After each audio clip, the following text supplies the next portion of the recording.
Today we're jumping into the deep end and breaking down how to become a better investor using academic research. But why are we naturally bad at investing? Do we need glasses to be smart investors? I guess watch the rest of the video to find out. My name is Brandon, I have a master's degree in finance, and I want to see everyone succeed financially. I plan to do lots of videos that highlight the best of financial and psychological research so we can all up our financial game. I could pull a bunch of stuff that sounds convincing out of my rear end, like most of what we see on social media, but I'll stick with what the data says. I might get less views this way, but I figure it's the better approach. With that being said, in this video, we're going to string some great words together. Myopic loss aversion. That's the topic. What does that mean? Myopia is short-sightedness. You may be more familiar with this if you've ever gotten your eyesight tested. Loss here is about, losing money. And aversion is an avoidance to something, like a food aversion. So myopic loss aversion is an avoidance to losing money caused by short-sightedness. That seems to make sense though. Avoid losing money, but it's actually a big problem. First introduced in 1995 in a paper by Benartzi and Thaler, they suggest that investors with longer evaluation periods find riskier investments, like stocks, more attractive. What does that mean?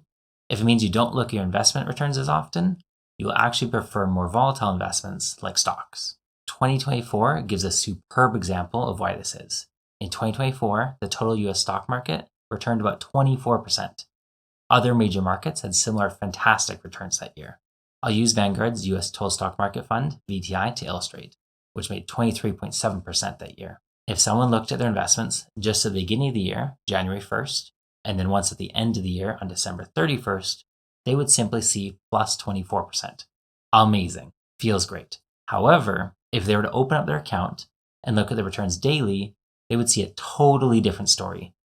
They would have seen and felt 109 negative days and 140 positive days. What? Nearly half of the days were negative in a year where US stocks were up 24%. It's not just an emotionless, my investments are down today. At least a little bit, we feel that loss of money. And I probably don't need to point out that our feelings, at least partially, are responsible for driving our actions. So want to feel better and stick to a longer term plan that involves an appropriate amount of risk? Don't look at your investments as much. Being able to stick to it and get the benefit of years like 2024, where stocks are up 24%, is a huge advantage. But unlike eye conditions, this short-sightedness is something completely widespread. We all have this tilt in our brains towards fleeing from losses in the short term. Sounds about right though. Who likes losing money? Ever. But this is actually a big issue, could sidetrack you, and could actually cost you a lot of money over your investing lifetime. As Warren Buffett puts it, the stock market is a device for transferring money from the impatient to the patient, and the short-sightedness in us leans toward the impatient side. Let's break this down a bit. For thousands of years of human history, short-term thinking was necessary for our survival. The bear or lion might eat us. We might not have enough food to eat this winter. My leg is bleeding out, and oh God, why is it oozing like that? On the other hand, we're very poor at thinking long-term and managing those risks. I mean long-term, like retirement in 50 years, or eating healthy so that when we're 70 years old, hopefully we're in decent shape. To be really successful at investing, this long-term thinking is necessary. And it looks like setting a plan and investing money consistently every month for decades, and continuing to stick to that plan despite what happens to our investments in the short term. Going back to Warren Buffett, a man many regard to be the greatest investor ever, here's something crazy about his wealth. About 99% of his wealth was earned after his 50th birthday. He was very successful prior to that, but the long-term sustained actions had incredible compounding effects for him. He did that by consistently investing in company stocks. Why stock investing? I'll dive into this a lot more in future videos, but let me just address the biggest issue I hear. It's about the idea that the stock market is risky and is throwing your money around like gambling, just hoping it'll pay off. That's not the case. A stock is ownership in a company. McDonald's sells burgers and makes money. You don't have to buy a whole McDonald's restaurant to share in their profits. You can buy shares in the company, and the money McDonald's makes is shared with all of its owners. As long as businesses continue to sell things and make money, their stocks will have value. Going back a bit though, the first step is building a financial plan and then sticking with it. Even when it feels like it's not working right now, and we can do it, like it's possible to stick to the plan over the long term, but our brains aren't wired that way, and we won't have the emotions, the feelings to propel us the whole way. That's unlike the short-term situation, that adrenaline rushed hour dealing with the threat of the bear, where we can be focused and determined 100%. There's a simple fix though, and this is where the research comes in. I'm going to highlight a couple important aspects and cures to the issue using 2 additional articles. All articles are linked in the description, by the way. The biggest thing we get from the research is to not let yourself be short-sighted. Unlike our eyes that we need to use constantly, we don't need to see and interact with our investments constantly. So only let yourself see long-term when our plans for the money are also long-term. How?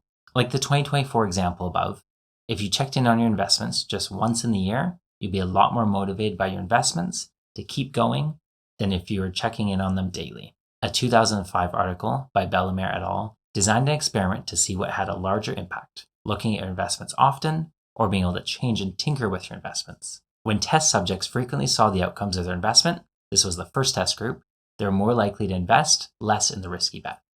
But when they saw the outcomes less often, in the second test group, seeing the results 3 times in total instead of 9 times, they ended up investing more money. There was a third group that also frequently saw the outcome of their investments, but couldn't change how much they invested. This group basically looked the same as the group that both saw the results often and could change their amount often, the first group. As a result, the paper concluded that myopic loss aversion seemed to come from simply looking often at your investments. A third paper tackles another aspect of short-sightedness. Say you only looked at 2024 performance once at the end of the year, plus 24%. Amazing. But you also scrolled back and looked every day to see what it had done. You saw and followed the ups and downs all throughout the year. Is that going to have an impact on your future investment decisions? Hardin and Looney's 2012 paper says no. It's like reading a book, but knowing how it ends. If you're at the end of the year and you know your investments made money, it's not really going to have an impact seeing the dips after the fact throughout the year. So the advice stands. Stop looking at your investment counts so often if you want to stick to long-term stock investing. And it doesn't seem to matter if, when you do open your accounts infrequently, that you go over your past performance in more detail. Nobel Prize-winning economist Richard Thaler, who co-wrote the original Myopic Loss Aversion article from 1995, additionally suggests automating the investment process where possible to help combat the bias. I'm not as smart as Richard Thaler, and I'm not even close to as well read and researched as him, but he thinks you should probably have a layer between you and your investments to help you stick to the plan. Sounds about right to me, for what it's worth. Low-cost robo-advisors, for example, can be a help here as they give options for automatic deposits as well as automatic rebalancing, so you don't have to check in on your accounts and look at your statements as often.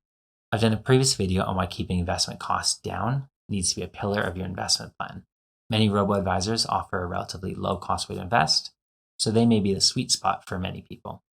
Speaking of sweet spots, this video is a sponsor. It was supported by Being Alive. Thanks, Life, for being, and for being pretty sweet. And a special thanks to all of you tuning in to watch and also being alive. I hope this video was helpful. Give me a thumbs up or down to let me know. Thanks for tuning in. Hope you have a great one.